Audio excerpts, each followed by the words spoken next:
Hello, hello, hello. Hi, guys, and welcome to I want to say just a new segment called Power 30. So I want to tell everybody to just welcome. Welcome, everybody. I thought about this Power 30 while I was meeting new licensed agents in my financial field, and I was helping them study, and we got a lot done in 30 minutes. So I decided to have a new segment on YouTube on my page. Please like, share, and subscribe. And smash the thumbs up button. I would love it. It helps me grow and helps me reach more people than I usually can with picking up the phone. So I would really appreciate it if you would support me and just smash the like button. Share, and subscribe. And thank you guys. For those who are subscribed to my podcast, I want to say thank you. It's been a learning process. It's been a learning curve. I just love it, love it, love it. The concepts that I talk about there, it's surface, but it's necessary. Today, we're going to get into a little bit deeper things, and not really strategy per se, but I really like to ask questions. It's easy for people to answer questions because it makes them think. So I really wanted to just make you think today, just for 30 minutes. And it might be a little shorter than that. So we'll see how it goes. Okay. All right. Well, again, welcome to Power 30. Um, this segment, we're going to talk about healthcare is wealth care, right? You hear everybody kind of talking about that all of the time. Oh, your health is wealth and stuff like that. But they really never go into detail. Exercising is one thing. But then we don't really, so physical health is really good to have. Physical health also goes to your mental health. And the way it relates to wealth care is if you're healthy, um, you get to work more hours, I guess. You get to do the things that on the job so you can get paid for it. So if you're healthy, you can do overtime, right? And then for my entrepreneurs, you can open a business, put in extra hours, stuff like that, so you can hit your goals. So healthcare is definitely wealth care. We didn't talk about the mental health aspect of it, but healthcare, having a really good health and well-being, it really does help your mental. It just keeps the blood flowing to your brain. It gives you mental clarity. And a lot of research has been done on this. So don't quote me. Do your research, okay? All right. So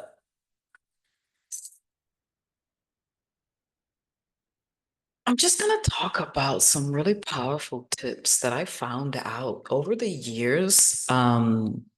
That has really helped me and my clients improve our wealth being. Okay. Um, yes, I said, yes, I said it. Our wealth being. Um, it does affect your health. If you don't have money, it affects your health drastically. Okay. So I am not a financial advisor. However, I am a licensed financial professional. And these are just some of the things that we continue to implement in our daily lives, and we have seen results. And I've decided to share these results with this good Beyonce internet, as they would say. Some people would say the good Rihanna internet, but I chose the Beyonce internet. I just wanted to share this with you. What good is knowledge if you just keep it to yourself? What good is experiences if you just keep it to yourself? I do not believe in gatekeeping. I want everybody to know um, tips and different tricks that I've done that I've seen work, and they can probably implement it, take it or leave it. I'm just sharing the information. Okay. All right. So did you know, this is just a sidebar. Usually have to start with a really corny joke. But let's see. I think this is information that I didn't, because I didn't know about this, but I just like to kind of, get the crowd moving, warm you up a little bit. So did you know that the average adult laughs 17 times a day? So let's double that. Because if laughter is medicine, then we should be laughing a little bit more, right? I think we all would agree. Um, some Instagram memes help me do that. My family, my husband is pretty funny. My daughter is pretty funny as well. And yeah, just that, but always keep a positive aspect and laugh. Laughing is good. Show some teeth. It's okay. All right. Now this one I didn't know. I did not know that a sneeze travels 100 miles per hour. It's faster than most cars. I didn't know that. And being in the healthcare field, I was a respiratory therapist. We deal with a lot of airway stuff and sneezing, coughing, pneumonia, asthma, COPD, and stuff like that. Um, that's why people get sick so quickly. So yeah, the next time you sneeze, don't put your hand like this. Put your hand like that. But the next time you sneeze, just remember how far it goes, right? So you always want to have a little etiquette and no open mouth coughing. No. Okay. All right, there we go. And this one is well, I knew this one, but I don't think a lot of people, if you're in the healthcare field, this might be might you might know this, but the CPR, which is chest compressions, um, CPR is what they do to bring you back to life in case nobody that's not in the healthcare field is listening to this. We usually do CPR chest compressions to bring your heart back to starting again. Okay.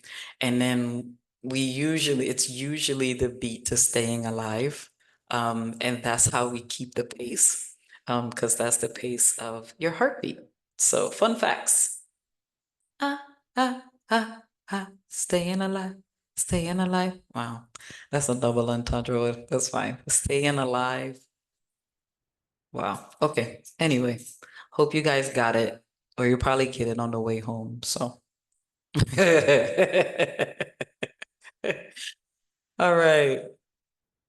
So we got a true or false trivia. True or false wealth myths edition. Hmm. In 2020, 1 in 4 retirees return to work. Would anybody say that it's true or false? I would say that it's true. And it is true. The number one reason for this is due to finances. They usually run out of money after retirement, so they return to work for basic needs like food and housing. Yep, that's sad. Yep. Imagine working on a job for 40 years or 30 years. I know this goes for like the older folks. The younger folks don't usually stay on a job that long. Um, but imagine being on a job for that amount of time.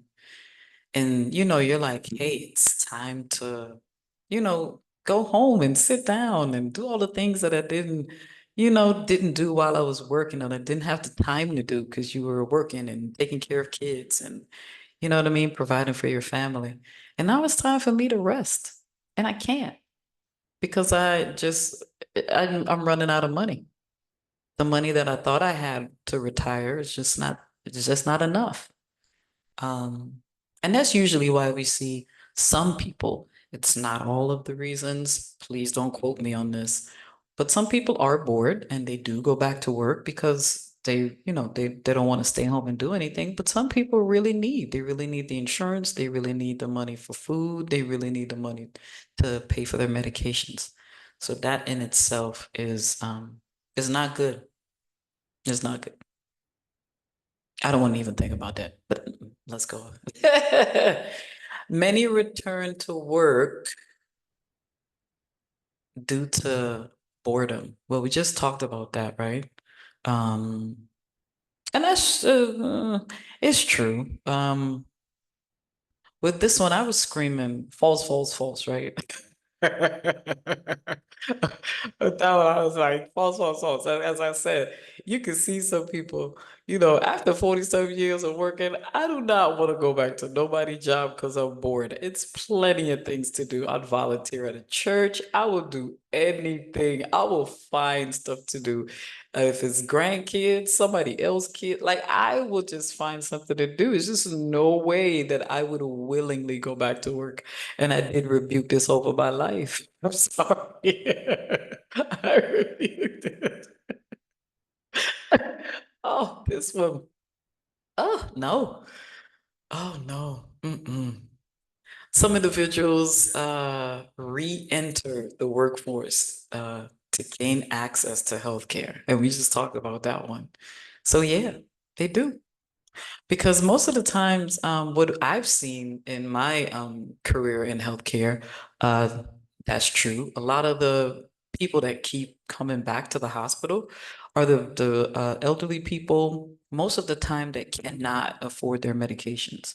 So whether it was their Social Security or their pension or whatever it was, they just can't afford it. So they, in turn, if they don't have their medications, and they can't afford it, then they come back to the hospital and we have to make them better, right? If you're not well, then you can't go do the things in retirement that you want to do. Like I want to go on cruises and travel, and go to different countries and meet new people. I can't do that if I'm sick. And I can't do that if I can't afford my medications. That's important, right? So, hmm. Most of the time, people reoccur and come back to the hospital. We call them frequent flyers, is because they don't have enough of food.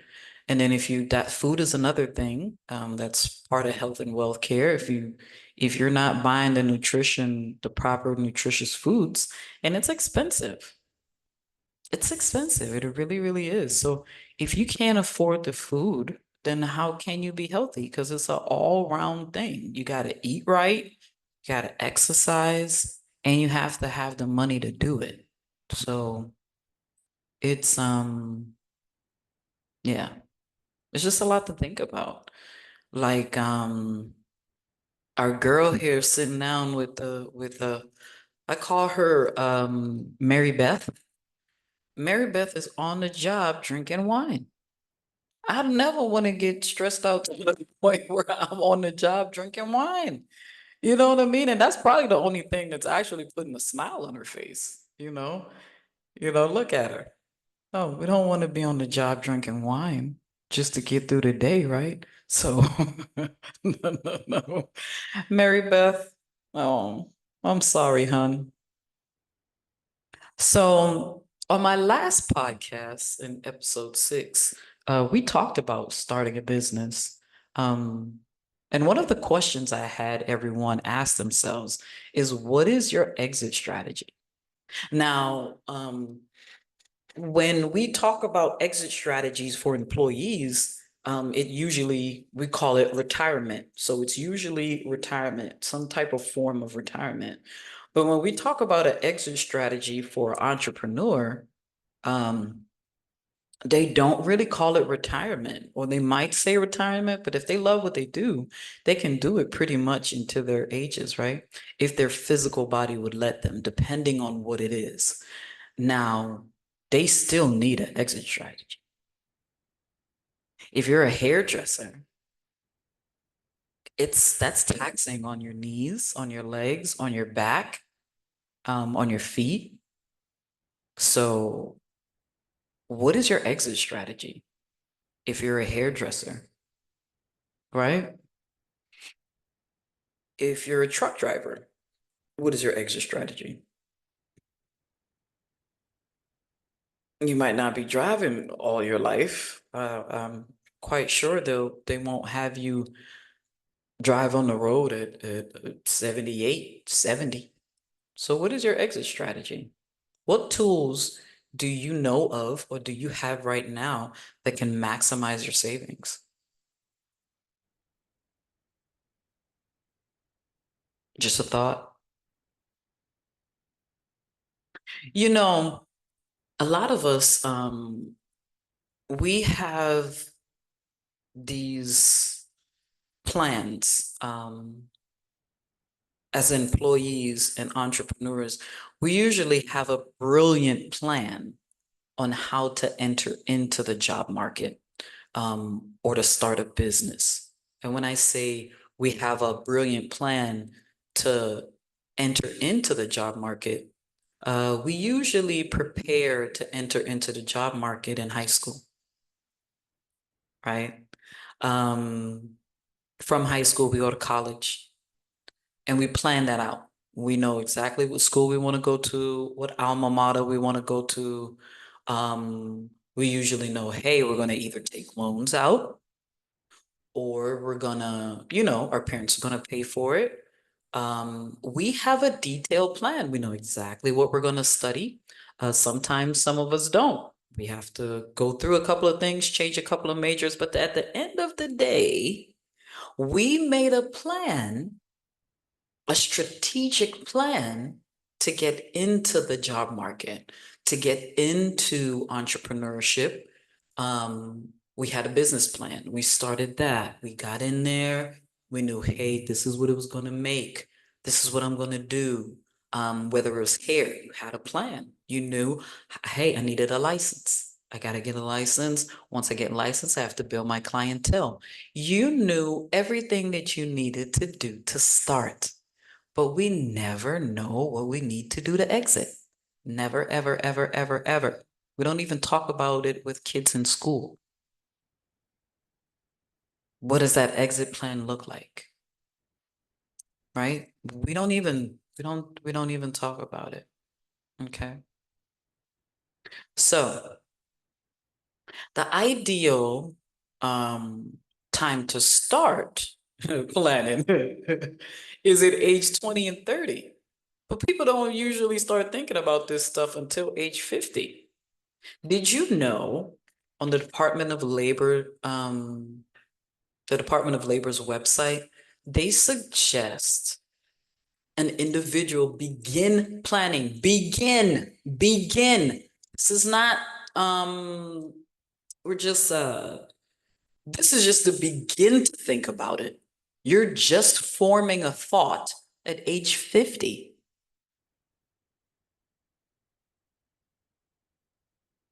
I know Mary Beth doesn't look age 50. She look a little bit, because she had to enter back in she look about 70. She look about 70, drinking wine on the job.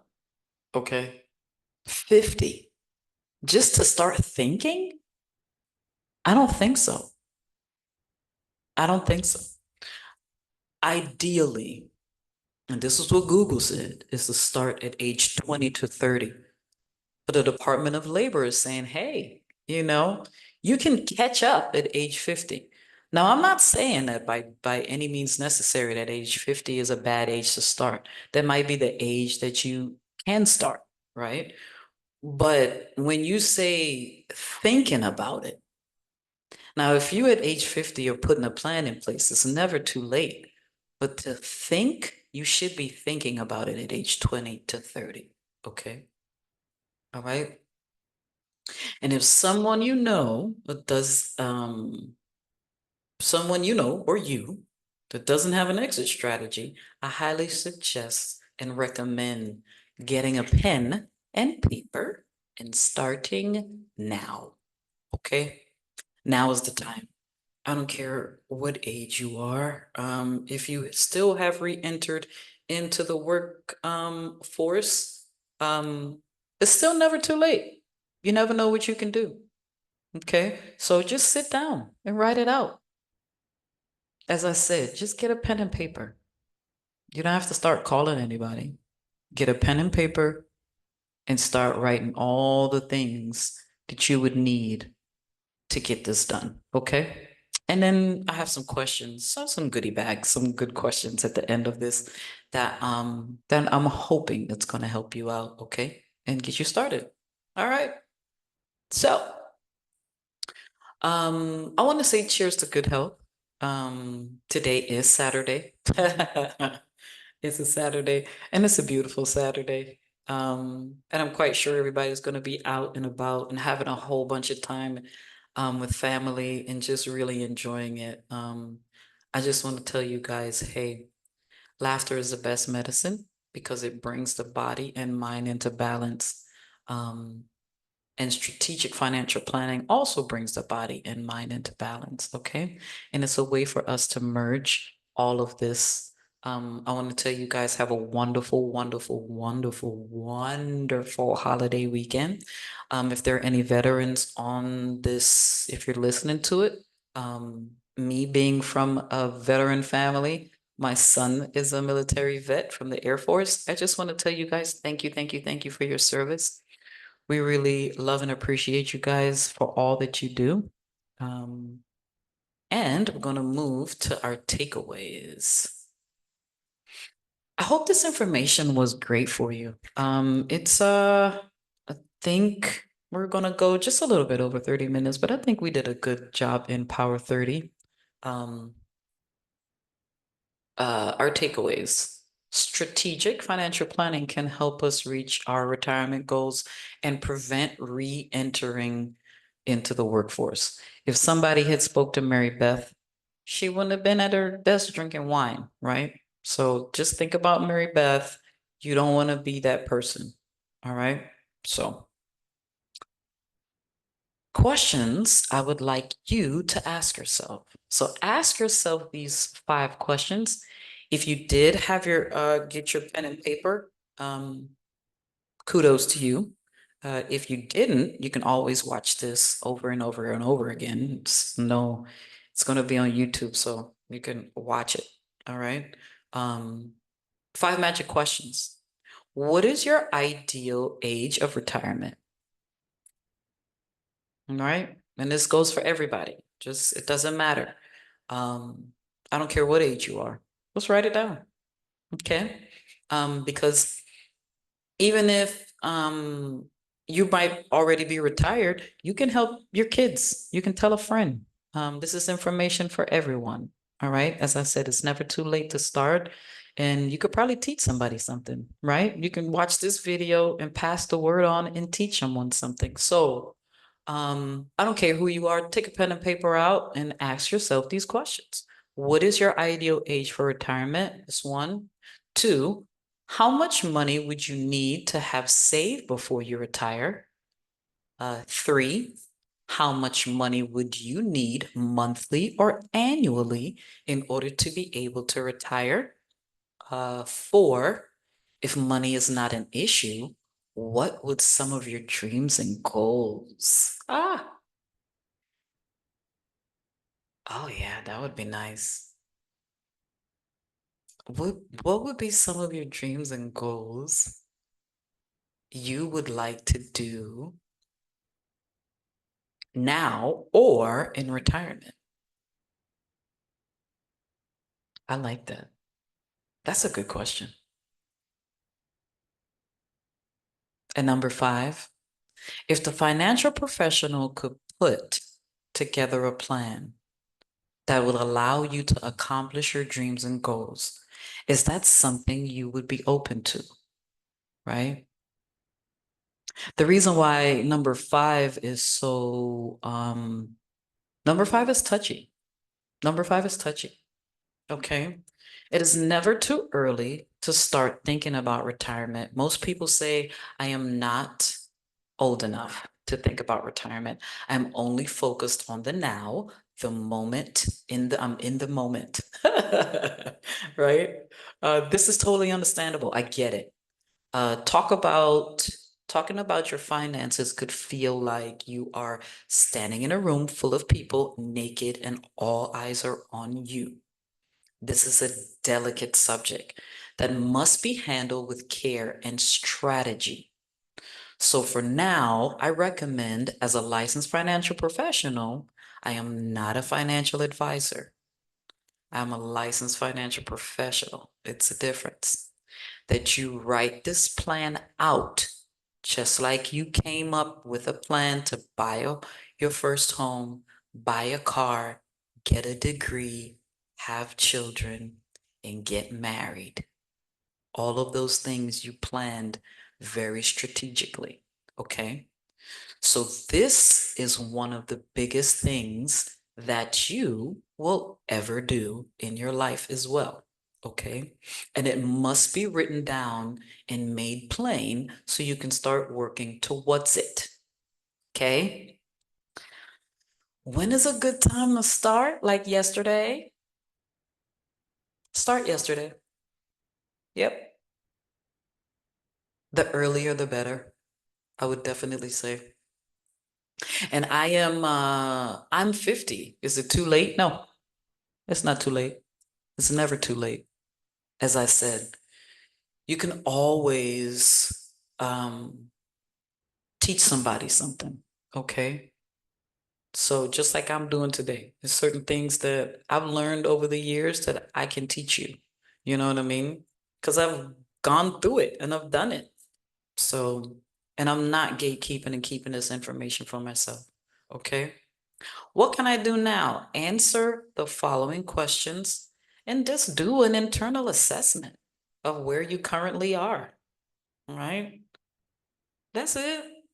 If you love it and you think it's fine, then you do nothing.